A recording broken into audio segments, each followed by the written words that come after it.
nous sommes la race. Ainsi donc, étant la race de Dieu, nous ne devons pas croire que la divinité soit semblable à de l'or, à de l'argent ou à des pierres, ou à de la pierre sculptée par l'art et l'industrie de l'homme. Parole du Seigneur. Je nous prie de reprendre nos places.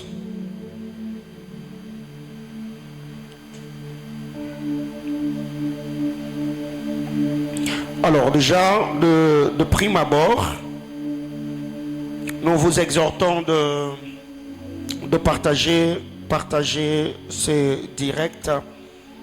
Je crois que ce mois d'avril, le Seigneur nous fera énormément du bien. Actes des Apôtres 17. Je voudrais ici que nous puissions lire la version Parole vivante. En effet, c'est en lui que nous vivons, que nous agissons, que nous existons. C'est bien ce que certains de vos poètes ont reconnu. Nous aussi, nous sommes des descendances divines.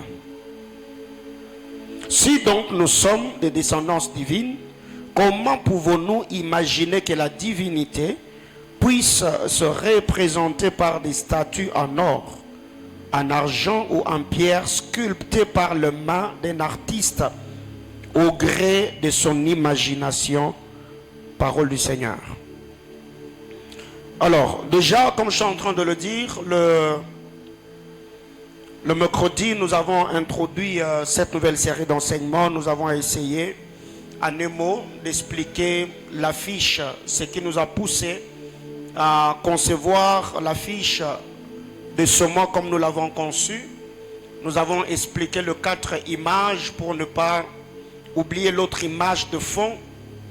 Sur l'affiche, vous verrez qu'il y a un ange, il y a l'image d'un lion, il y a l'image d'un arbre et un homme à genoux en attitude de prière. Ce qui était là le mercredi, je crois peut-être que le dimanche, je reviendrai là-dessus, vu déjà qu'il y a d'autres personnes qui n'étaient pas là le mercredi et aujourd'hui. Que le Seigneur bénisse abondamment les internautes. Que la grâce de notre Seigneur Jésus-Christ vous soit multipliée. Bien-aimés dans le Seigneur, en lisant la parole du Seigneur dans le texte que nous venons de lire, Actes des Apôtres chapitre 17, car en lui nous avons la vie. Donc ici on parle de Elohim. En lui nous avons la vie. En Dieu nous avons la vie. En Dieu nous avons le mouvement. En Dieu nous avons l'être. C'est ce qu'on dit aussi quelques-uns de vos poètes. Ici, le poète dont il est question, on parle de Crétoise. De lui, nous sommes la race. Donc, nous sommes de la race de Dieu. Ainsi donc, étant de la race de Dieu, c'est pour cette raison d'ailleurs qu'en lisant la parole de Dieu, le psalmiste nous dit, j'avais dit que vous êtes des dieux. J'avais dit que vous êtes de Elohim. Mais ce qui est étonnant, c'est que vous mourrez comme de princes quelconques. J'avais dit, j'avais commandé, j'avais ordonné, j'avais proclamé que vous êtes de Elohim. Mais qu'est-ce qui s'est passé pour que vous quittiez de la dimension de votre statut de Elohim pour devenir ou mourir comme de princes quelconques? Ici, vous verrez que le problème n'est pas autour de mourir. Le problème, c'est la dégradation spirituelle. J'avais dit que vous êtes de Elohim. Si vous devez mourir, mourrez comme de Elohim. C'est dans cette pensée-là qu'après la mort de Saül et de Jonathan, David a posé la question en disant, comment les héros sont-ils tombés? Tomber n'est pas un problème. Mais tomber entre les mains de qui? Mourir n'est pas un problème. Mais mourir comme qui? Tomber n'est pas un problème. Mais tomber où? Entre les mains de qui? Donc c'est qu'il y a un bon nombre de vérités. Si on arrivait à le comprendre, comme je nous ai dit, après le repas spirituel en Égypte, la Pâque, les enfants d'Israël ont récupéré leur identité spirituelle. Parce que quand le Seigneur était apparu au Père Abraham, il lui a dit, des rois sortiront de tes entrailles. Mais ceux qui avaient la race royale dans leur ADN, nous voyons ces personnes croupir en Égypte comme des esclaves. C'est que le Seigneur devait venir avec une autre formule, afin qu'en obéissant à l'instruction prophétique, en immolant l'agneau de la Pâque, en prenant le repas comme le Seigneur l'avait ordonné au frère Moïse, et que ceux qui étaient autrefois esclaves puissent récupérer leur identité, puissent récupérer la position ou le positionnement de leur race, afin de pouvoir sortir de ce pays comme prince de Dieu. Alors ce qui est ici, vous verrez que l'apôtre Paul, quand il est en train de parler, il parle de trois choses. Il dit, en lui nous avons la vie. C'est en Dieu que nous vivons. Parole vivante que nous avons lue nous dit, c'est en lui que nous agissons. C'est en lui que nous nous mouvons. En lui nous avons la vie. En lui nous avons le mouvement. En lui nous avons l'être. Autrement dit, si ces trois choses, ces trois facultés ne se trouvent pas dans l'homme, c'est que cet homme-là est mort. Parce que les morts n'ont pas la vie. Les morts ne peuvent pas se mouvoir. Les morts, ils ne sont pas. Et si quand on parle de l'être, on parle de l'autre, notre existence, notre appartenance. En lui, nous sommes la race de Dieu. Alors qu'est-ce que nous devons retenir ici? En lisant la parole du Seigneur, l'apôtre Jean nous dit, tel il est, tel nous sommes dans ce monde.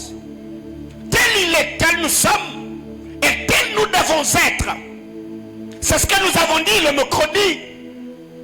Tel il est, tel nous sommes, la sanctification des positions. Tel nous devons être, la sanctification pratique. Parce que ce que nous devons savoir, étant de la race de Dieu, nous devons, nous, à notre tour, manifester la nature de Dieu dans notre manière de faire. Puisqu'en nous, il y a la vie. Puisqu'en nous, il y a le mouvement. Puisqu'en nous, il y a l'être. Alors nous devons reproduire la nature de Dieu dans notre manière de faire. Dans notre conduite, dans notre comportement, dans notre manière de faire. Dieu doit être vu au quotidien dans ce que nous faisons et de la manière dont nous le faisons. C'est pourquoi d'ailleurs Apocalypse nous dit que le saint se sanctifie davantage et que les justes pratiquent encore la justice. Donc la justice est pour les justes, la sanctification est pour les saints. Donc ceux qui se sanctifient sont ceux qui sont d'abord participants à la nature divine, à la sanctification de position. Alors ils pourront manifester la sanctification pratique dans leur comportement, dans leur marche et dans leur conduite. Alors qu'est-ce que nous devons retenir pour ce soir? C'est notre première semaine du mois et nous savons que c'est le culte de la sanctification. En lisant la parole du Seigneur, le Seigneur parlant, il a dit, soyez, ou encore vous êtes, le sel de la terre, la lumière du monde. Nous sommes le sel de la terre, nous sommes la lumière du monde. L'église doit jouer son rôle de sel. L'église doit jouer son rôle de la lumière. Si nous voulons impacter, nous ne devons pas nous détériorer dans notre nature. Le sel, ce n'est pas parce que le sel s'est dissous que le sel a arrêté d'exister ou d'impacter. D'ailleurs, l'impact du sel est dans sa disparition. Plus le sel s'est dissous, plus le sel disparaît dans l'aliment, plus le sel devient de plus en plus présent. Alors ici, quand le Seigneur dit vous êtes le sel de la terre, le Seigneur était juste en train de nous communiquer cette pensée. Nous disons que vous devez être là, présent présent ou absent, même dans votre absence, on doit sentir l'impact de votre présence. Le bien-aimé sauveur aujourd'hui, il est assis à la droite de Dieu le Père. Il n'est pas physiquement avec nous.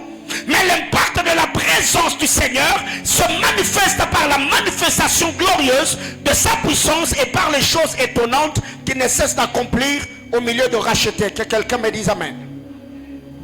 Alors qu'est-ce que nous devons retenir? Nous sommes le sel. On doit très bien jouer notre rôle. On doit donner le goût. Cette humanité qui se perd, plusieurs pleurent et désirent voir la manifestation glorieuse de la puissance de Dieu. Et qu'est-ce que l'Église doit faire? L'Église doit jouer le rôle de sel. Là où il y a la dépravation, l'apostasie, le refroidissement spirituel, la léthargie spirituelle, quand l'Église arrive dans ces milieux-là, on doit sentir qu'un autre vent vient de souffler.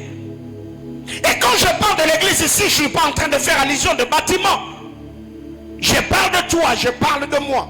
Là où nous arrivons, que ce soit à l'université, dans nos familles, dans notre environnement, on doit très bien jouer notre rôle, qu'on sente que nous sommes là.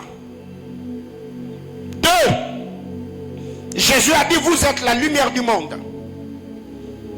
Plus la lumière brûle, plus la lumière brille.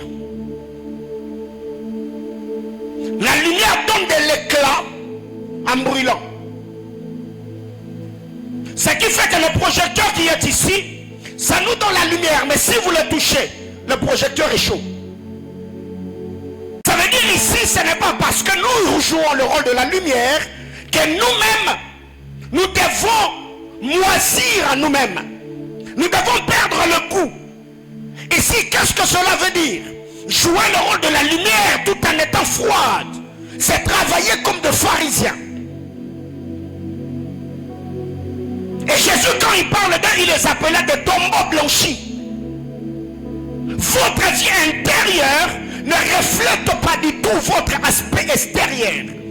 Il s'embellissait leur extérieur, il s'est parfumé, il faisait des longues prières, il s'habillait d'une certaine manière pour attirer l'attention des gens. Mais au-dedans d'eux, ils ne savaient pas la vie qu'ils prétendaient présenter à leurs contemporains. Plus la lumière brille, regardez quelque part, tout ce qui brille, brûle. Cela est prouvé dans Exode chapitre 3. Et il y a une chose que nous devons retenir ici, c'est que si l'Église ne joue pas le rôle de la lumière pour briller, pour éclairer, le ténèbre sera en train de nous envahir petit à petit. Bien-aimés frères, troisième vérité, l'Église est l'horloge du monde. L'Église est l'horloge du monde, ou l'Église doit être l'horloge du monde. C'est que le monde doit comprendre le temps dans lequel nous sommes en regardant l'Église. Quand on regarde l'Église, quand nous voyons ce qui se passe dans l'Église, l'Église doit être notre horloge. De la même manière qu'Israël est l'horloge des églises. Ça veut dire l'Église du temps de la fin, pas l'Église mystérieuse. De la même manière, l'Église doit être également l'horloge du monde. Quand nous regardons ce qui se passe en Israël, ça nous donne une idée de par toutes les prophéties apocalyptiques libérées par le saint apôtre et prophète du Seigneur. De la même manière que l'Église a les yeux fixés sur Israël, de la même manière, le monde doit avoir les yeux fixés sur l'Église. Mais aujourd'hui, c'est le contraire. Au lieu que les yeux du monde soient dans l'Église pour être changés, transformés, mais plutôt c'est les yeux de l'Église qui est dans le monde pour s'adapter. Et vous allez vous rendre compte que beaucoup de chrétiens aujourd'hui, nous sommes sur les réseaux. Au lieu d'aller sur les réseaux pour inspirer, pour changer, pour transformer, c'est nous qui avions les yeux dans le monde et on essaie d'adapter même notre style vestimentaire, notre manière de faire, de par ce qui se fait dans le monde. Nous avons inversé les choses. Ce n'est pas au monde d'influencer l'église, mais c'est à l'église d'influencer le monde. Ce qui est étonnant, frère, il faut qu'on en parle un moment. Comment expliquer qu'en ces temps comme celui-ci, on peut voir des frères et sœurs vivre comme de rien n'était? Comment on peut tomber ou descendre si bas avec tous ces lives qui se fait la semaine? Vous savez de quoi je parle, n'est-ce pas? Tous ces lives qui se fait récemment, je ne sais pas, je n'ai pas suivi, mais j'ai vu des gens, comment des gens étaient en train de relayer ces lives-là sur les réseaux sociaux. C'est un de vos frères qui est attaqué. C'est un serviteur de Dieu. Ici, je ne suis pas en train de dire qu'il est clean. Je ne suis pas en train de justifier ou de sanctifier X ou Y. Mais je me dis, nous étant église, qu'est-ce que nous devons faire en ce moment? Ce qui est étonnant, c'est de voir même le chrétien aller dans ces lives-là, laissant des commentaires, parce que c'est de la plaisanterie. Ça détend, ça fait rire.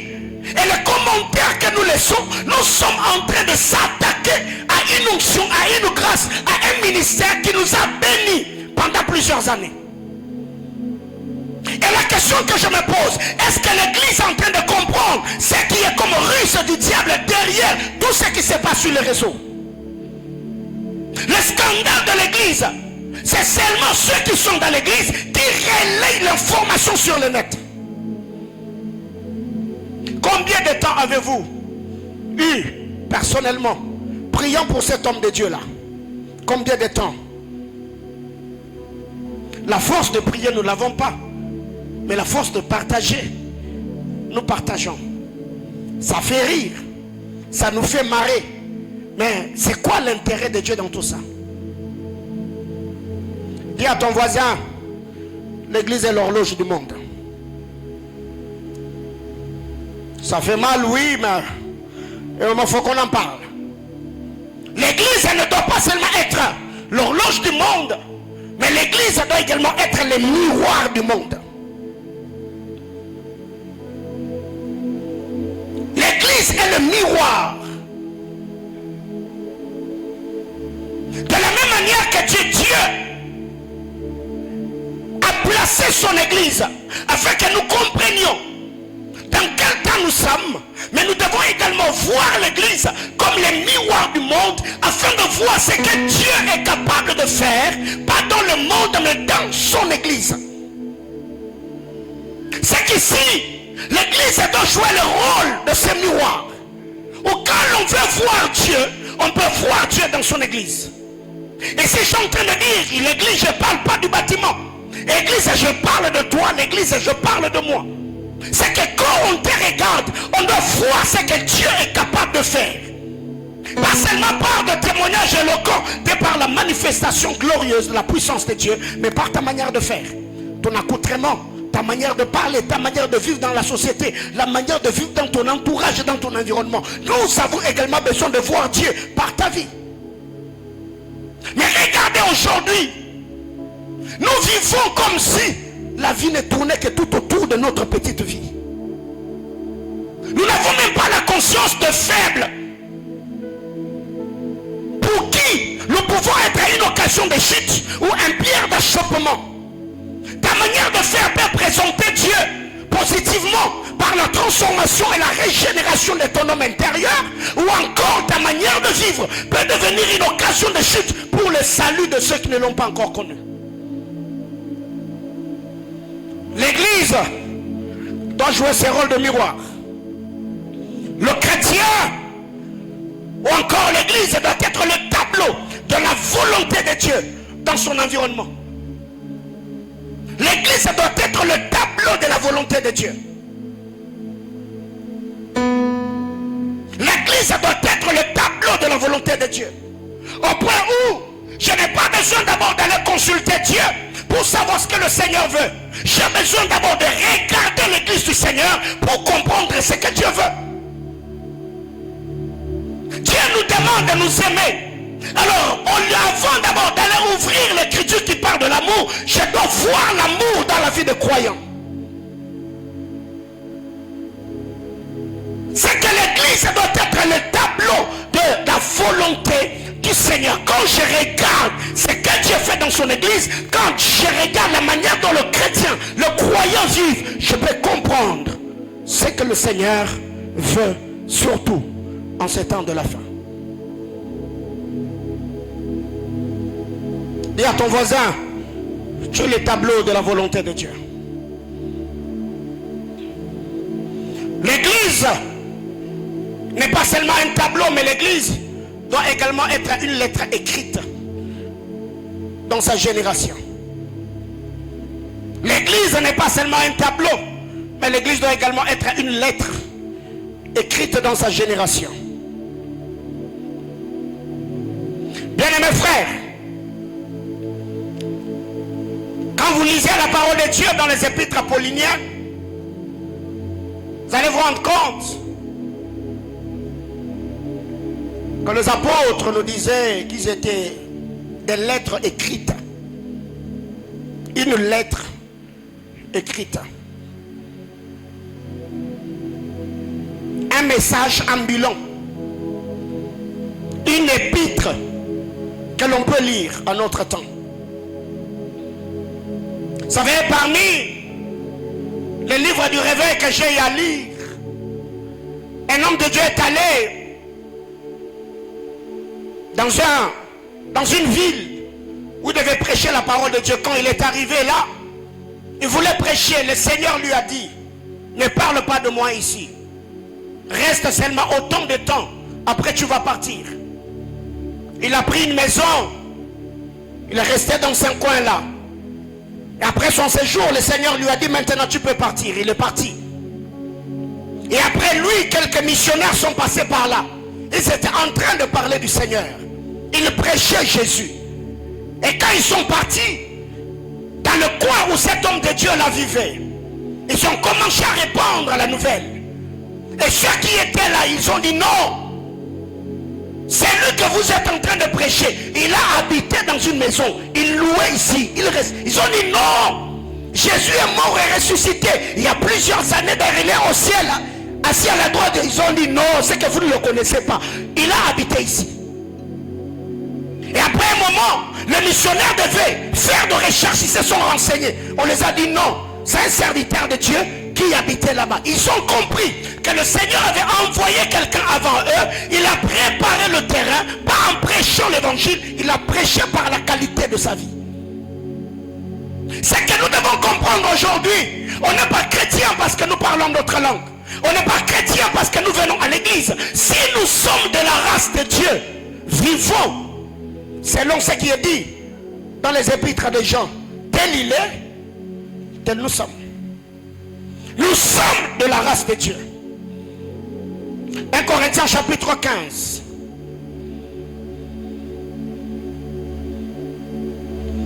1 Corinthiens chapitre 15.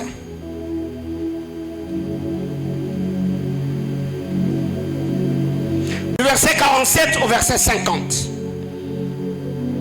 1 Corinthiens 15, 47 à 50. La Bible déclare, le premier homme tiré de la terre est terrestre. Le second homme est tiré du ciel. Autrement dit, il est céleste. Tel est le terrestre, tels sont aussi le terrestre. Tel est le céleste, tels sont aussi le céleste. Et de même que nous avons porté l'image du terrestre, nous porterons aussi l'image du céleste. Ce que je dis, frère, c'est que la chair et le sang ne peuvent hériter le royaume de Dieu. Et que la corruption n'hérite pas l'incorruptibilité. Le premier homme tiré de la terre est terrestre. Le second homme tiré du ciel est céleste. Alors, premier principe par rapport à cette écriture.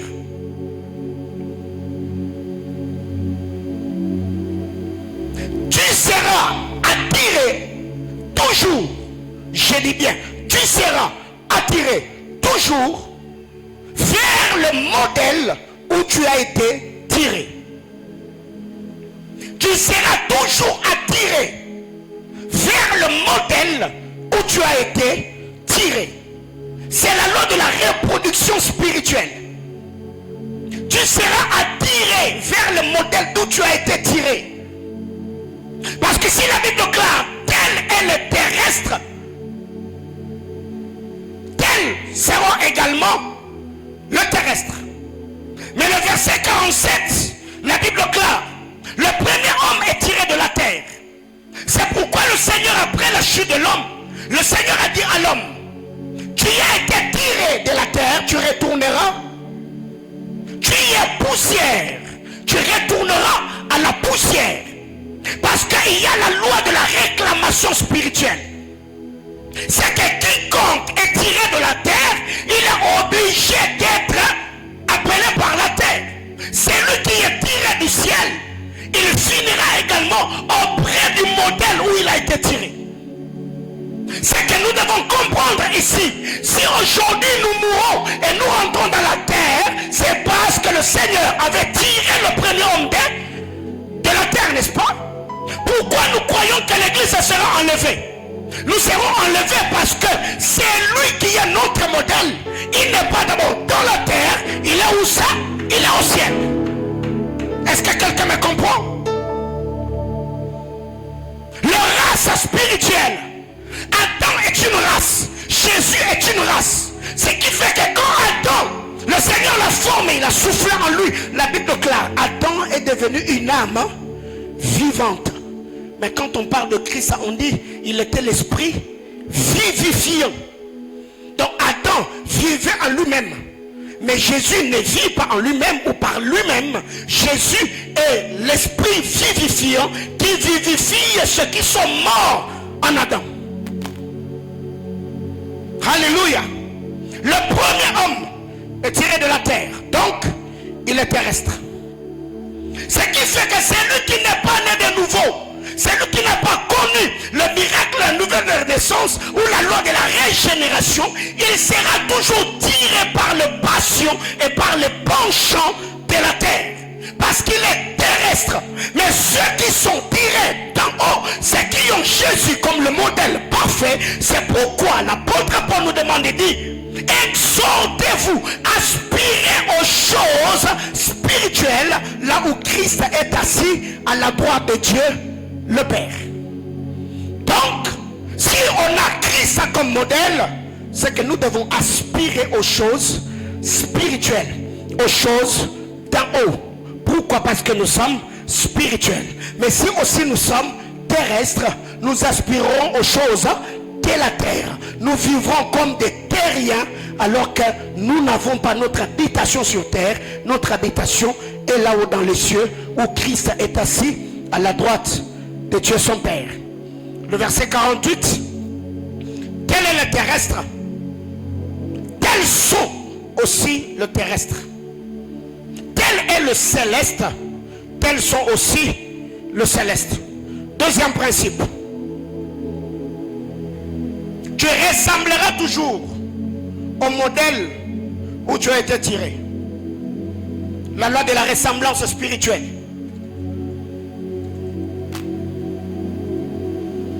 Le verset premier ici, le premier point, nous voyons la loi de l'attirance. Tirer. Mais ici, on ne parle pas de l'attirance, on parle de la ressemblance. Tel est le terrestre, tels seront aussi le terrestre. Et si vous verrez, quand on parle tel, on parle d'Adam. C'est au singulier. Mais quand on parle de tel, ça veut dire la postérité, la descendance d'Adam. Là, on parle on est au pluriel. Alléluia. Ce qui fait que nous l'avons dit, ce qui fait qu'une race soit race, ce n'est pas d'abord le phénotype. Ce qui fait qu'une race soit race, c'est d'abord le génotype. C'est la sémence qui est à nous, qui fait de nous une race. Aujourd'hui, on peut parler de la race blanche. Il y a le roux, il y a le noir, il y Il y a aussi ceux qui sont albinos, n'est-ce pas? Toutes ces personnes, ce qui les distingue des autres, c'est la race. C'est l'ADN, c'est le sang qui est en eux. Alors nous étant des hommes spirituels, nous devons comprendre, la Bible déclare ici, tel est le terrestre, tels sont aussi le terrestre. Tu ne peux pas être terrestre et agir comme un céleste. Non, c'est là que le Seigneur nous donne l'occasion de naître de nouveau. Jean chapitre 3. C'est que nous avons connu notre première naissance, qui est une naissance terrestre, une naissance charnelle. Et cette naissance-là, nous avons hérité de la mort par le premier père, qui est Adam. Mais pour que nous puissions devenir des célestes, nous devons également accepter la nouvelle naissance, la régénération, la transformation de l'homme intérieur en donnant notre vie au bien-aimé Sauveur Jésus-Christ. C'est la nouvelle naissance par l'écoute de la parole de Dieu qui produit la régénération, la transformation de notre homme intérieur. Et dès que nous recevons Christ dans notre cœur, le Saint-Esprit vient, habite en nous. Et c'est là que nous avons la vie, que nous avons le mouvement, que nous avons l'être. Parce que de la même manière que nous avons connu notre première naissance à Adam, nous avons la vie à Adam. Nous avons le mouvement à Adam, nous avons l'être à Adam. Ça veut dire, nous le ressemblons, nous agissons comme lui. C'est là même que le psalmiste, quand il parle, dit, je suis conçu dans le péché, je suis né dans le péché. Parce que c'est tout ce que j'ai hérité de mon premier père, qui est Adam. Mais aussi quand nous naissons de Christ, nous naissons de la parole ou nous naissons dans le royaume, le Seigneur efface, le Seigneur supprime le premier mouvement, la première vie et la première identité qu'on avait. La nouvelle naissance s'installe en nous et là nous pouvons agir comme le Christ, parler comme le Christ, s'habiller comme le Christ, manifester l'amour comme le Christ. Pourquoi? Parce que tous ceux qui sont en Christ Jésus sont devenus de nouvelles. Les choses anciennes et toutes choses sont devenues. Les choses anciennes, c'est la vie d'Adam. Ou la vie en Adam. Les choses anciennes sont passées. Toutes choses sont devenues nouvelles. La régénération. Donc, j'étais en train de dire, tel est le terrestre, tels sont aussi le terrestre. Tel est le céleste, tels sont aussi le terrestre, le céleste. Donc, si nous sommes de la race de Dieu, nous ne sommes pas terriens. Nous avons la vie du royaume. Nous avons la vie d'en haut, le pardon, l'amour, la bonté, la bénignité et tout ce qui va avec. Alors la question que je me pose aujourd'hui, est-ce que notre manière de faire reflète la parole de Dieu? On se tue entre nous, on se calomnie entre nous, on se détruit entre nous, on se critique entre nous. Le moquerie c'est entre nous, nous nous détruisons entre nous. C'est d'ailleurs honteux de parler de l'empoisonnement dans l'église du Seigneur. Ces choses se font au milieu de chrétiens. 3. Et de même que nous avons porté l'image du terrestre, nous porterons aussi l'image du céleste. Troisième principe, ce que tu portes et les conséquences de ce que tu es. Je le dis autrement, le phénotype est le résultat du génotype. Ici quand l'apôtre Paul parle, il dit de la même manière que nous avons porté l'image du terrestre, nous porterons aussi l'image du céleste. Qu'est-ce qui nous a fait porter l'image du terrestre? C'est la vie du terrestre en nous. Pourquoi aujourd'hui je ressemble à mes parents? Parce que l'air sang coule dans mes veines. Mais aussi pour que je porte le céleste, il y a un travail qui doit être fait. Le Seigneur doit installer un autre logiciel. La transformation, la régénération, la nouvelle naissance. C'est par ce processus-là que je peux quitter le terrestre pour devenir un céleste. Nous portons l'image. Ici, ça prouve à suffisance que l'homme est l'image que l'homme doit porter. C'est la manifestation, la révélation, sa manière de faire. Une identification particulière qui l'attache à tel ou tel autre royaume. Aujourd'hui, pourquoi on parle français? Parce qu'on est francophone, n'est-ce pas? Qu'est-ce qui fait que les anglophones sont anglophones? Parce qu'ils parlent l'anglais. Et quand vous allez dans les deux mondes, ce n'est pas seulement la langue qui nous différencie, même la mentalité, même la manière de faire. Ce qui fait qu'aujourd'hui, chez nous, il y a des choses, on est des bantous. Il y a des choses que nous considérons comme péché. Même notre style vestimentaire. Quand vous allez sous d'autres cieux, c'est normal. C'est pas tabou. Je parle à quelqu'un. Et il y a même des pays ici en Afrique où certaines choses qui ne passent pas ici chez nous au Congo, à Lubumbashi, quand vous allez là-bas, vous trouvez que c'est normal. Voyez-vous, pourquoi ils normalisent cela? Ce n'est pas parce qu'ils vivent dans une autre planète, non. Tout est question de culture. Tout est question de mentalité. Tout est question de conception. Ce qui fait aussi que quand je suis ambassadeur du royaume, ma manière de faire doit ressembler au royaume de mon appartenance. Parce que je suis de la famille de Dieu. Parce que je suis de la race de Dieu. Ma manière de faire ne doit pas ressembler à ceux qui sont dans le monde, frère. Et pourquoi aujourd'hui? Parce qu'on essaye de s'adapter. On en parlera le dimanche. La loi de l'adaptation. On s'adapte un peu. On est comme des caméléons. Quand on est là où l'espace est vert, on s'adapte. Ce qui fait que quand on est au milieu de croyants, louange et toki, on peut danser Akuma, Maleloyo, mais aussi quand on va dans une boîte de nuit, de l'autre côté, le même gars qui dansait de l'autre côté Akumama, de l'autre côté, il peut aussi s'adapter et directement, il change d'attitude. Mais quand on est de l'autre côté, on dit prions. Est-ce qu'il y a des gens ici qui peuvent prier en esprit? Oh, les sopradir. Oh, maman. Mais quand on va de l'autre côté, on trouve des gens qui sont en train d'insulter. Tu vas te poser des questions. Tout ça, ça saute dans la bouche de cette soeur. Vraiment, ça saute dans la bouche de cette maman. Est-ce que c'est ce frère qui peut insulter des gens comme ça? Ah oui. Bien-aimés frères, on est de la race, hein? La race de Dieu. Et c'est quand je parle de ce que je dis, je ne suis pas ici en train de parler de la loi de la perfection, mais non. Je ne suis pas en train de dire que nous sommes parfaits. Non. Mais il y a des choses. Trébucher, ça peut arriver. Que tu as trébuché.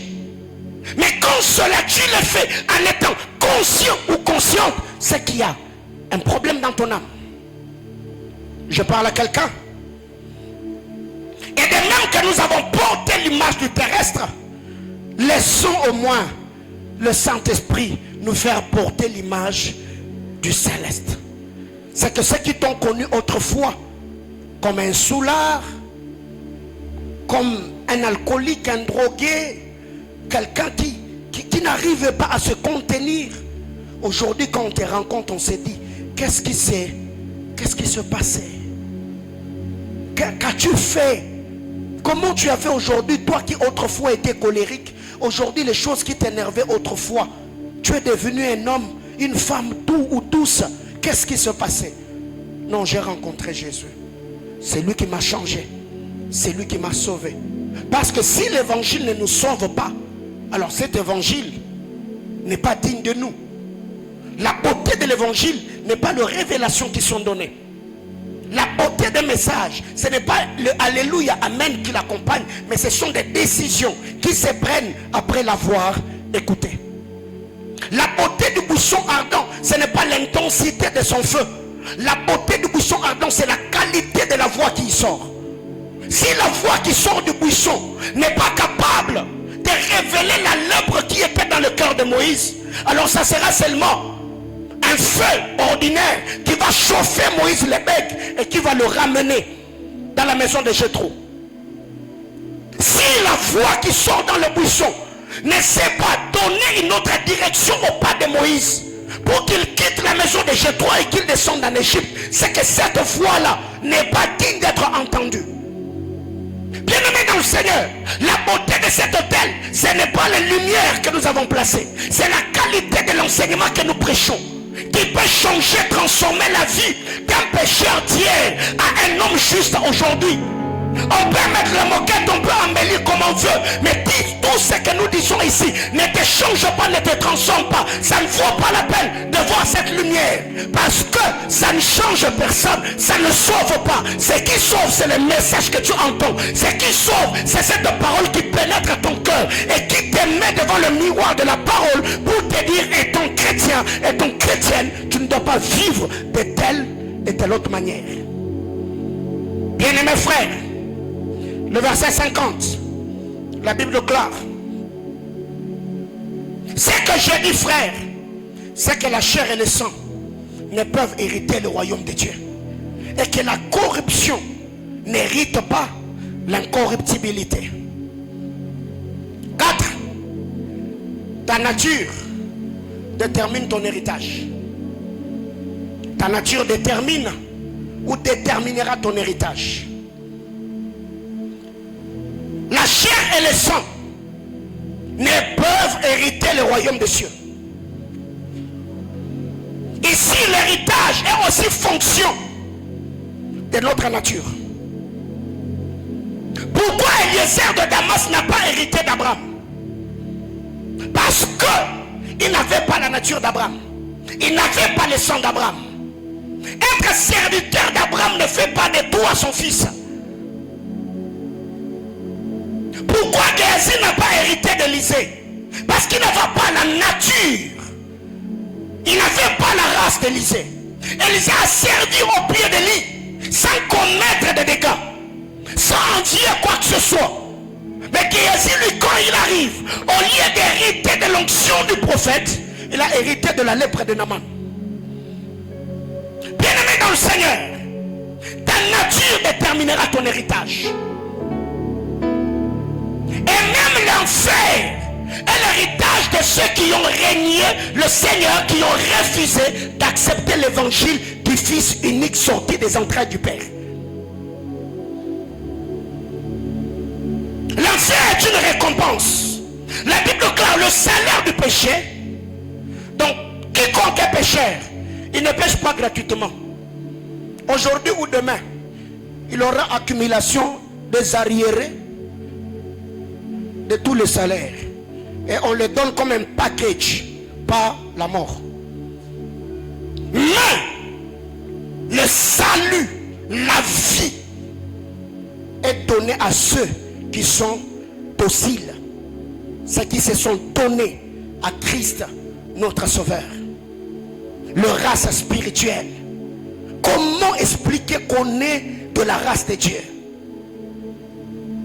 Que nous sommes participants à la nature de Christ, mais nous vivons comme des païens, nous vivons comme des pécheurs.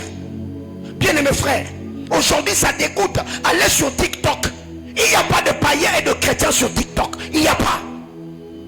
Conformisme, modernisme, tout le monde fait des challenges sur TikTok. Même avec la musique païenne, on fait des challenges. Allez sur Instagram, allez sur Snapchat. Vous allez vous dégoûter de la vie. On se pose des questions. Qu'est-ce que nous allons faire sur les réseaux? Et aujourd'hui, l'homme moderne est en train d'être éloigné petit à petit du Seigneur par tous ces réseaux. Ça nous détend, ça nous distrait, ça nous rapproche même des amis que nous ne connaissons pas.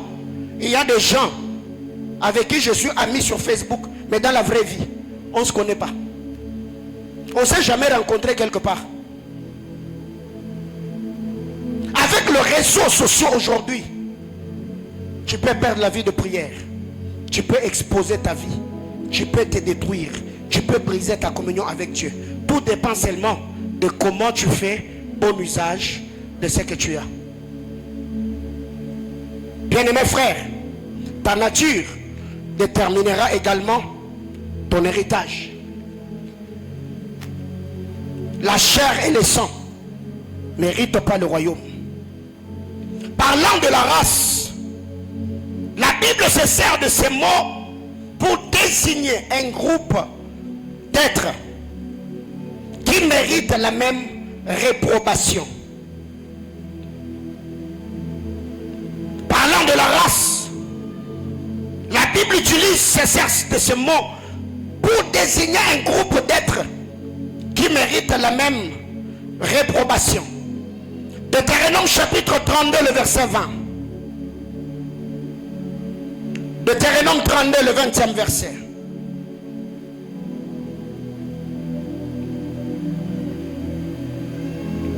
Il a dit, je leur cacherai ma face. Je verrai quelle sera leur fin. Car c'est une race perverse. Ce sont des enfants infidèles. Je leur cacherai ma face. Je verrai quelle sera leur fin. Ils sont rebelles. Ils sont infidèles. Ils sont pervers. La perversité, l'infidélité, la rébellion caractérise. Mais ce que j'aime ici, le Seigneur dit, je vais leur cacher ma face et je verrai ce qu'ils vont devenir. Je verrai ce qu'ils seront. Je verrai leur fin. Or, si le Seigneur te cache sa face, bien-aimé frère, les ténèbres vont t'envahir. C'est pourquoi le psalmiste, quand David se met à prier, il prie, il dit, Seigneur, ne me cache pas ta face, parce qu'il y a d'abondantes joies devant ta face. Si tu me cachais ta face, la joie, le bonheur, la paix va se dissiper de ma vie, sera loin de moi. Alors ne me cache pas ta face. C'est ta face qui fera briller ma vie. C'est de ta face que je recevrai ta loi. C'est de ta face que je recevrai tes ordonnances. Seigneur, prive-moi tout, mais ne me prive pas ta face. Mais ici Dieu dit, je leur cacherai ma face et je verrai ce qui sera leur fin. Bien-aimés frères, pourquoi Dieu cache la face? Parce qu'ils sont infidèles, parce qu'ils sont pervers. La perversité, c'est faire certaines choses pour atteindre le plaisir. La perversité, on est pervers. Bien-aimés frères, ça c'est une race.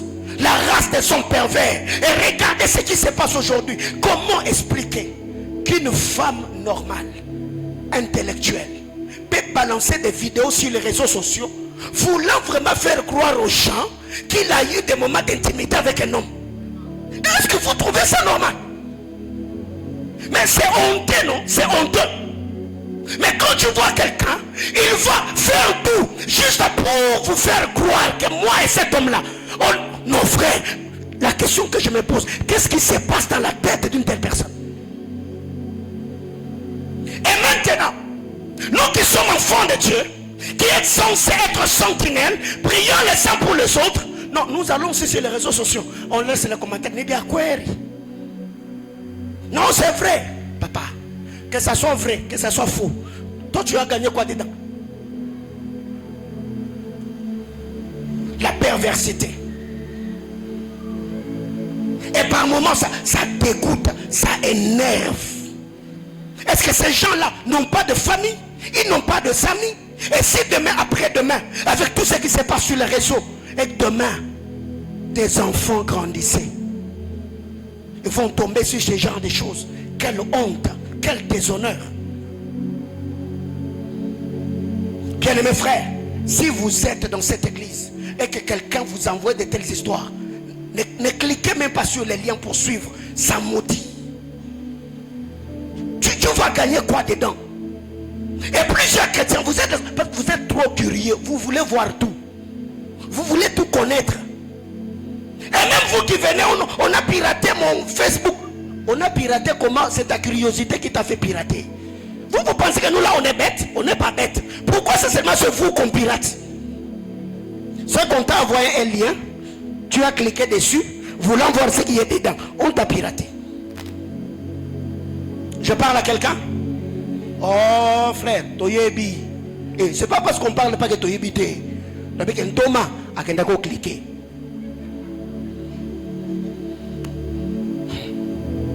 Alléluia.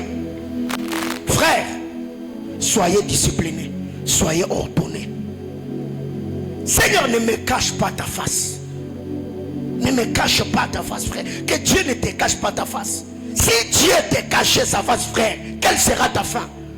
Déjà dans la réalité, on a famille na bino lelo nzamba bombelo elongi na frère. Yo telema osuka wapi. Déjà aujourd'hui que tu pries, la vie te donne l'impression que les choses ne sont pas faciles. So tiki nzambe e comme elondeni. Osuka boni na ba réalité lelo. Ici nous voyons la race perverse et la race infidèle. Marc chapitre 9, le verset 19. Il y a aussi ce qu'on appelle la race incrédule. Ici c'est Jésus qui parle. La grâce incrédule. C'est le reproche que Jésus fait à ses disciples.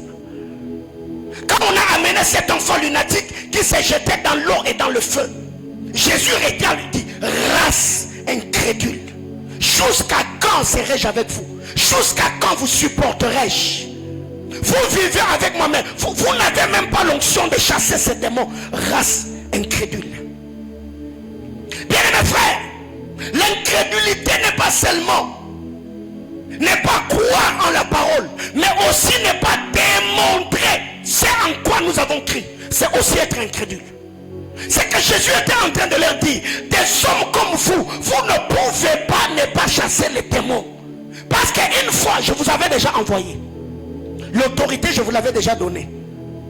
Ça veut dire, si jusque-là, même dans ta maison, quand tu as le mot de tête, il faut seulement appeler le pasteur. Tu es incrédule. Est-ce que tu crois en la parole de Dieu?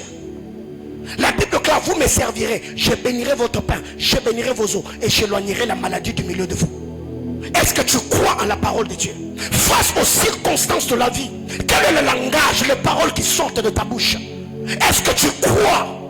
Est-ce que tu témoignes? Est-ce que tu confesses? Est-ce que tu professes? Est-ce que tu témoignes la puissance de la parole? Non, nous sommes comme les enfants d'Israël face à la mer rouge. Quand Moïse est venu, Moïse ne vous avait jamais dit que je vous fais sortir. Non, il vous a dit, c'est le Dieu de vos pères qui m'a envoyé. Alors, si les choses bloquent, on pleure contre Moïse ou bien on appelle le Dieu de nos pères. C'est ça, la mentalité des gens d'aujourd'hui. Tous c'est les pasteurs, frères. Moi, je n'ai pas ce leadership-là où tout tourne autour de moi. Non, je suis venu vous prêcher la parole de Dieu pour que vous vous attachiez à Jésus et à Jésus seul. Quand tu as un problème, tu peux me voir, oui, mais toi-même prends d'abord le temps de prier. Ce qui fait qu'aujourd'hui, beaucoup de gens n'ont pas le temps de chercher Dieu. Vous avez le temps de raconter vos problèmes aux gens qui vous entourent. Moi j'ai tel problème, moi j'ai tel problème. Si tu convertissais ces temps-là à dire tout ce que tu as comme problème à Dieu, mais ça m'a changé ma cam depuis là. Et demain après-demain, tu vas commencer à te plaindre. Oh non, dans cette église, les gens ne sont pas discrets. Moi j'avais dit mes confidences à tel, il est allé dire à tel. Hey, l'homme me fait comme ça, non? Ton confident a aussi son confident. Et si déjà la personne n'est pas mature, s'ils n'ont plus rien à dire de ce qui concerne leur vie, pour allonger les discours, ils vont commencer à prendre la confidence des gens. Parce que toi, on a besoin de solo. Le roi Masolo les a sauté. Bon, tu mets ta Masolo à bateau. Je parle à quelqu'un? Bien aimé frère, l'incrédulité, c'est aussi recevoir une conviction venant du Seigneur. Quand tout est calme, mais quand tu es face aux adversités, aux challenges et les batailles de ta vie, tu commences encore à douter de ce que Dieu t'avait dit. Ça, c'est l'attitude de Jean-Baptiste. Au Jourdain, il a dit, voici l'agneau de Dieu qui ôte le péché du monde. Là, c'est beau, là, c'est glorieux. Il voit les hommes venir à lui. Il est reconnu. C'est un puissant serviteur de Dieu. Il baptise les gens. Il prêche les gens. Les masses viennent. Mais quand il se retrouve en prison, il n'y a pas de gens à baptiser. Il n'y a pas de Jourdain. Il n'y a rien du tout. Incarcéré. Jean-Baptiste change. Il dit, allez lui poser la question. C'est toujours lui ou devons-nous attendre quelqu'un d'autre? Oh, monsieur Jean. Mais n'est-ce pas toi qui as témoigné au Jourdain que j'étais l'agneau de Dieu qui ôtait le péché du monde? Et il y a des gens comme ça. Qu'est-ce que Dieu t'avait dit au début de cette année? Quelles sont les promesses attachées à ta vie? La parole de Dieu est oui et amen. Je ne crois pas parce que je vois déjà des signes ou des indices. Même quand je ne vois rien, je vais continuer à témoigner. Je vais continuer à proclamer. Je ne suis pas de la race incrédule. La Bible déclare: Dieu n'est pas un homme pour mentir. Moi encore un fils de l'homme pour se repentir. La faiblesse de Dieu est dans ce qu'il dit. Je dis, la faiblesse de Dieu est dans ce qu'il dit. Si déjà le Seigneur a déjà libéré une parole, bien-aimé dans le Seigneur, cela te suffit. Maintenant c'est à toi de faire le travail. Dans le jeûne, dans la prière, je bâtis des hôtels, je fais des montées, je fais des veillées. Et même si jusqu'au-là je ne vois rien, je sais et je sais que le Seigneur qui a fait la promesse, Dieu est fidèle. Race incrédule, c'est également ceux qui doutent de la puissance de Dieu. La race incrédule, c'est aussi quand vous êtes dans une église comme ça, la puissance de Dieu se manifeste et vous vous posez des questions. C'est toujours Dieu ou c'est quelqu'un d'autre? C'est comme qu'elle dirait au Congo: tu es un bon, fidèle serviteur de Dieu. Quand tu es pauvre, tu es maigrichon, tu t'habilles mal, tu n'es pas beau, tu ne prends pas soin de toi, tu es piéton, tu rencontres des fidèles sur des motos. Là, oh non, cet homme, il craint Dieu. Quand seulement Dieu te bénit, les mêmes personnes qui t'ont vu hier, ils vont commencer à prier avec un œil ouvert. Ah, vous êtes sûr que c'est toujours Dieu? Il n'a pas touché. C'est comme que dirait aujourd'hui, pour avoir c'est Satan qui élève les gens, c'est Satan qui enrichit les gens. Bien aimé, c'est quelle bassesse ça? Quand quelqu'un, Dieu l'élève, on commence à se poser des questions. Est-ce que c'est toujours Dieu ou il a touché à l'occultisme? C'est que nous diminuons Dieu jusqu'à ce point que pour que quelqu'un soit élevé, il doit être nos frères incrédules. Est-ce que tu crois en Dieu? Est-ce que tu crois en la puissance de Dieu? Est-ce que tu crois en la gloire de Dieu? Pire encore, c'est quand on voit même des gens qui ont prophétisé le bonheur dans ta vie, qui ont eu des visions. Non, Dieu m'a dit, Dieu m'a dit. Quand Dieu commence à accomplir leur prophétie, ils vont commencer à se poser des questions. Ah, est-ce que c'est toujours Dieu? Oh, souviens-toi que tu es parmi ceux qui avaient prophétisé ce qui est en train de se passer. Incrédule. Frère, comme vous me voyez là, moi je crois en Dieu. Frère, je crois en Dieu comme un fou. Je crois en Dieu comme un malade. Oui, si je sais et que je sais que ça Dieu me l'a dit, si je sais et je sais que ça Dieu me l'a annoncé, frère, même si vous vous réunissez à 1000 autour de moi, vous voulez me donner l'impression que si ma frère n'a raté tu m'auras ça lobby na komaka mutu makasi moso na bige loko nzambe mtalobaki en frère bon convaincre en matin avec tout ce que moi j'ai vécu là, frère. Quand on a commencé cette vision, qui avait cru? Plusieurs personnes nous ont écrit. Tout était, les tableaux étaient clairs que Paulin ne va jamais réussir. Mais j'ai dit, celui qui a fait la promesse est fidèle. Aujourd'hui on est là, n'est-ce pas? Bien aimé frère, les jours où les gens voudront te donner l'impression aussi Mate Ponza Malobaki, comme ça Manaïm, Zomaka ça continue. Ouais, yes, ça moutouana. L'église n'a pas de zagi gaboui. Parce que le bel biso pe gaboui, mais il est l'eau. Bokoba. T'as la mouton ni sauté. Mouton bangi sauté. Na choqué bon dimono na pour aller l'eau. Mouton yana nzambe na mukili. Azate. Biso non soto botama. Tokutai. Le problème avec toi, c'est que tu ne comprends pas le lingala. Alors je dis en français pour t'aider. Personne n'est venu avec Dieu sur terre. Nous tous, nous sommes venus et nous l'avons trouvé. Alors, Nzamba Zagalala na poche à Moutoute. Ma bende à l'obate. Sogesi à l'obaki, frère. Ma promesse me soubino nem tubo misakango. D'autres promesses, c'est vous qui tirez les choses à la longueur. Les questions que vous vous posez, par où ça va passer, comment ça va commencer. Est-ce que Dieu t'a dit sur le comment? Il t'a dit comment? race incrédule, c'est des gens qui sont là, mais qui voient toujours les choses à travers. Autre chose.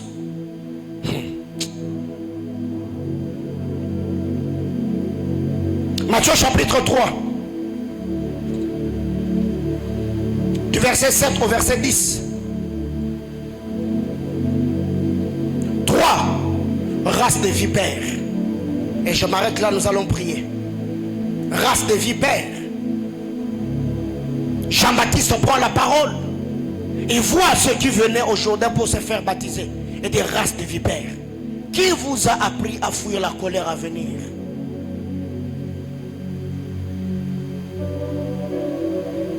Race de vipères. Qui vous a appris à fuir la colère à venir? Et quand vous allez dans Matthieu chapitre 12, le verset 34, Jésus utilise ce mot pour reprocher les pharisiens et des races de vipères. C'est de l'abondance du cœur que la bouche parle. La race de vipères, ce sont des gens qui ont une sagesse, une intelligence obscurcie. Des gens faux, ils ne sont pas vrais dans leur façon de faire. Ça, c'est la nature des pharisiens, race de vipères. Et c'est quand on parle de la vipère, on fait allusion au serpent. Le serpent peut vivre la régénération, mais il garde la même nature. Il peut renaître. Il laisse sa peau. Il renaît. Mais ce n'est pas parce que le serpent a connu la renaissance ou la régénération qu'il a changé de nature. Non, il est resté serpent. Race de vipères. Ce sont des gens comme ça.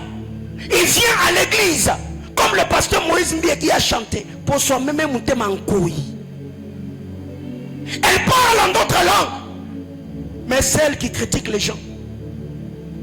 Il a de prophéties et de visions, mais c'est lui qui vole. Nous avons seulement embelli un peu notre être extérieur. Un peu de maquillage, un peu. Comme je l'ai toujours dit, beaucoup de gens aujourd'hui, nous sommes même dans des make-up spirituels. Il y a aujourd'hui des trucs de fond de teint. Quand une femme le met sur son visage, vous ne verrez jamais de boutons. Il n'y a jamais de taches. La peau est lisse. Aujourd'hui, nous avons des faux ongles, de faux cils, de faux cheveux, de faux teint. Et même dans les choses de Dieu, il y a des gens comme ça. Faux parler en langue, fausse spiritualité, des faux dons, des fausses chrétientés. Ils sont faux en tout. Ils peuvent venir penser à compatir avec toi. C'est dans votre deuil. Et quand il va rentrer, il va même aller se moquer de votre cadavre. Vous voyez le niveau que nous avons atteint? Même les obsèques, quand c'était pas beau. Même les morts, il est mort comme s'il ne voulait pas mourir. Papa, comment est-ce qu'on a atteint ce niveau-là?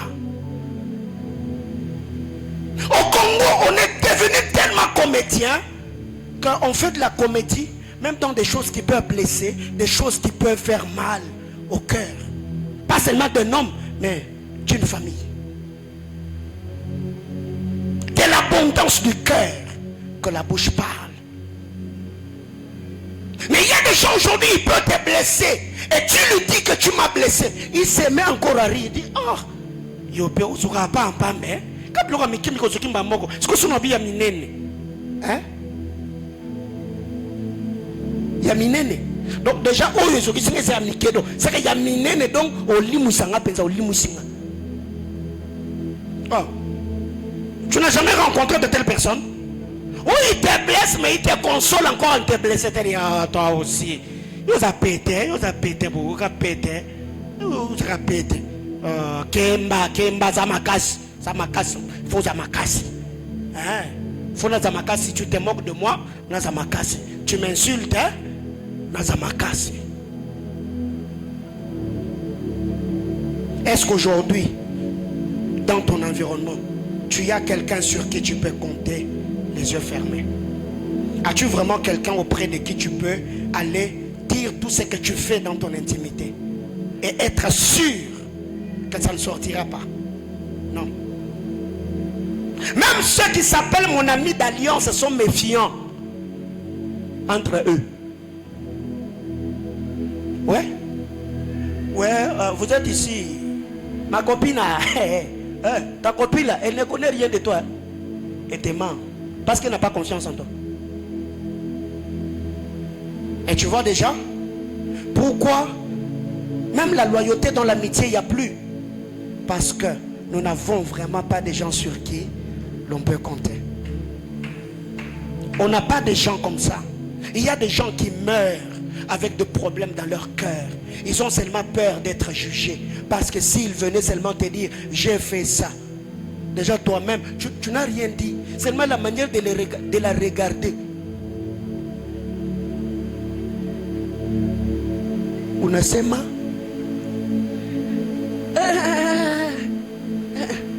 Anzia pas qu'à parler. Anzia. Je t'ai déjà dit. Et c'est Oyoki. Frère, il y a d'autres personnes comme ça. Aujourd'hui, j'ai compris beaucoup de choses. Quand certaines personnes entrent dans mon bureau et me disent certaines choses, ça ne m'étonne pas. Au-dedans, je peux être étonné. Mais comme ça, mon expression faciale, je ne te donnerai pas l'impression que ça m'a étonné. Oh, ça aussi. Non. J'ai déjà reçu beaucoup de gens ici avec ce genre de problème. Non, ça va aller. Je te conseille. Mais quand je vais voir que tu t'es remis, c'est là que je vais te récupérer. Comment est-ce que tu peux faire ça? Parce que quand la personne vient se confier, il a le remords. La personne est culpabilisée.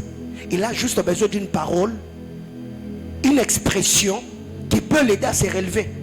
Mais déjà, quand la personne arrive, toi-même, déjà même dans ta manière de parler, tu le condamnes. Le soir, quand il t'écrit, tu lui tapes un vu. Tu vois déjà ce que ça fait? Il y a des gens aujourd'hui qui ne se confient plus. Pas parce qu'ils sont cachotières, pas parce qu'ils sont recroquevillés en eux-mêmes, mais l'expérience du passé les a tellement éduqués, ils ont tellement été blessés, ils préfèrent mourir avec leurs histoires dans le cœur. Avez-vous des gens qui peuvent compter sur vous? Nous sommes de la race, hein? De la race de Dieu. Race de vipères. Frère, est-ce que tu es vrai? Ma soeur, est-ce que tu es vrai? L'image que nous avons de toi, est-ce que c'est que tu es réellement? Alors jusqu'à quand tu vas continuer avec cette vie-là? Si autour de toi tu n'as personne sur qui tu peux compter, je suis là. Je peux devenir ta poubelle à couvercle. Tu viens, pasteur, j'ai ça. On prie et ça passe. Parce que plus tu le gardes, ça te ronge. Tu seras hypocrite envers toi-même. Demain, ça peut capoter, ça sera honteux. Il y a d'autres choses, tu vas dans la prière, tu parles au Seigneur, tu te confesses, tu te répands. Mais après avoir parlé, tu sens que tu as besoin de le partager avec quelqu'un. Et si après cet enseignement, tu sens qu'il y a des choses qui pèsent dans ton cœur, que tu n'as jamais partagé avec quelqu'un, mon numéro est là. Tu peux écrire. Je serai au bureau pour vous recevoir. On peut partager, on prie pour toi. Tu dois passer à autre chose. Frère, aux abankté. Si hier, quelqu'un a eu à te blesser, non. Ne nous mets pas tous dans un même lot. Non. Si tu t'es confié à un serviteur de Dieu qui était allé raconter ce que tu avais fait, qui a donné des exemples dans son message, non, ne nous mets pas dans un même lot, frère. Tous avions besoin de quelqu'un qui peut être cette épaule, là on peut verser d'abondantes larmes, cette oreille attentive qui peut s'asseoir pour nous écouter. Que Dieu nous bénisse abondamment.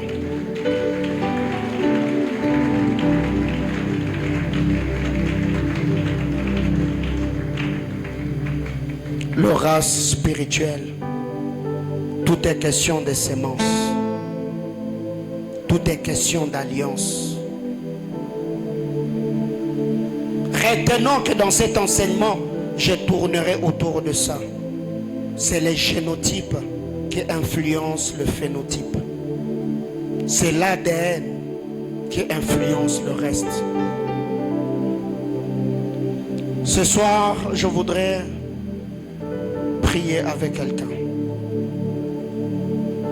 C'est dans le calme que l'on va clôturer ce culte. Le mercredi, il y avait l'atmosphère de la prière dans la salle. Mais si ce soir de grandes décisions ne se sont pas prises, ça ne valait pas la peine que je passe toute ma journée en chambre en train de préparer ce message. Prions pour que le Seigneur puisse parler à un cœur. Je ne vais appeler personne devant l'autel, mais je voudrais que là où vous êtes, que vous puissiez élever votre voix et que vous parliez au Seigneur.